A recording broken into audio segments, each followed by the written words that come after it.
મોરબી માળિયા સમસ્ત મચ્છુ કાંઠા ભરવાડ સમાજ દ્વારા કુરિવાજો અને દૂષણોને ડામવા માટે એક મહત્વપૂર્ણ બેઠક યોજાઈ હતી.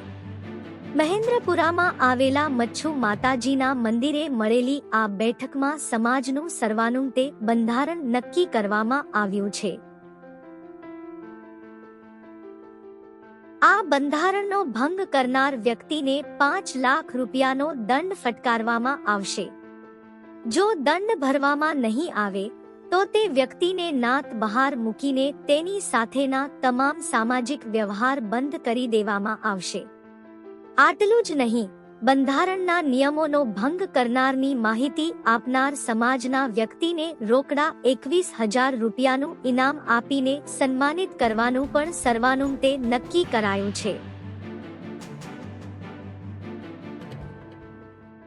આ બંધારણનો સ્વીકાર દ્વારકાધીશ અને મચ્છુ માતાજીની સાક્ષીએ કરવામાં આવ્યો છે અને તેની અમલવારી 20 જાન્યુઆરી 2026 થી શરૂ કરવામાં આવી છે.